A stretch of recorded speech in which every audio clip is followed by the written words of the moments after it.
نعم، نحن إذا صار أمان يعني وعمل وصار يعني حياة كويسة وفي شغل وفي هاد بنروح، يعني ليش ما بنروح؟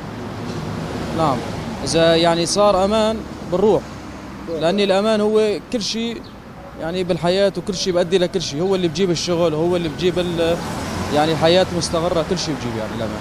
والله أنا رأيي يعني الأمان أهم شيء، يعني هو الأمان هو أهم شيء، والاستقرار والأمان هذا هو أهم شيء يعني اللي بدنا اياه. يعني نحن لاني الكراد يعني انا ما بشمل اخوتنا الكراد كلياتهم، يعني عرفت علي؟ هن الكراد اللي مبينين يعني وبيعرفوا حالهم، هن ما لهم امان ولا فيهم ثقه يعني، وهن مجموعات يعني بتهب حالها، عرفت علي؟ مستحيل يعني يحبوا العرب.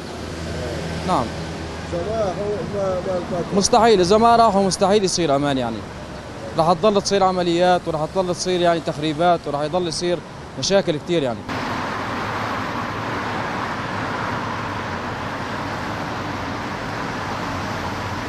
والله حسب التأمينات الصحية أنا هون يعني ما بحسن بلا الأدوية والإسعافات والشغلات هاي، لأني مريض سكر وجلطة دماغية وقلب كلاوي كمان، يعني بجوز بالمستقبل بدي غسيل كلاوي، فإذا ضليت هون أنا أحسن لي يعني مشان الرعاية الصحية. السبب الأول هو الرعاية الصحية يعني متوفرة هون، والحمد لله هون يعني بنروح على الإسعاف بيسعفونا، بنروح مثلا منا عملية، منا قسطرة، منا مثلا ادويه علاجات عم ناخذها بيعطونا اياها، ما مقصرين معنا والحمد لله رب العالمين.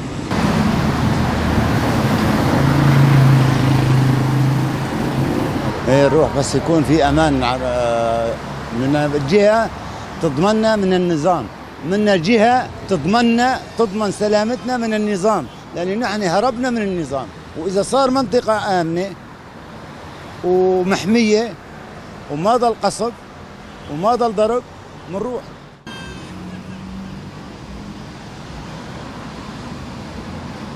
إذا صار منطقة عازلة كويسة وأمان للشعب منروح، ليش ما منروح؟ نحن بدنا الأمان، ونحن بنرجع على بلدنا، على سوريا، وما بدنا حرب، بدنا اتفاق يكون كويس للشعب العربي السوري مشان يرجع كل واحد لبلده ولوطنه، والوطن غالي والبلد كويسة. شنطتنا نحن من محل لمحل، حاجتنا تعبنا، وإن شاء الله ما بيصير حرب مشان الأهالي اللي هنيك ما يتضرروا. وإذا في منطقة كويسة كل العالم ترجع، بيرجع على بلده، الواحد بيرجع على سوريا، على بلده، على وطنه.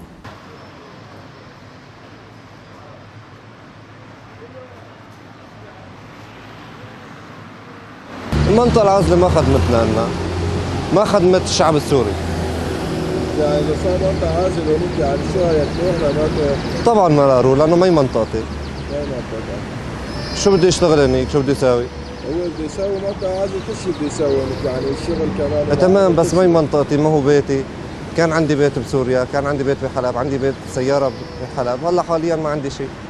بلا ارجع من الاول ثاني من الصفر. بعدين هون اسست حالي بتركيا، يعني اشتغلت، صار عندي بيت، هو صح انه ايجار بس الحمد لله. الحرب التركية على الكراد هذا حرب مشروع، يعني حقها اي دولة لازم انه تحمي لا تحمي بلدها. الامن القومي ehem من اي şey. Tabii şimdi savaş bitse Suriye'de biz dönmek istik. Tek ben, millet herkes giden var yani. Çok giden var yani artık. Güvenlik bir ülke yaşayacak biz yani. Ondan dolayı biz geldik buraya. Güvenlik bir yere geldik. Savaştan dolayı geldik. Savaşınca orada bitse hemen dönerik oraya biz. Biz yaşayacak istik yani. O istik biz. Yaşayacak bir ülke istik. Güvenli bir ülke. Savaş istemik tabii. Herkes savaş istemiyorlar zaten. Savaştan dolayı biz buraya geldik yani.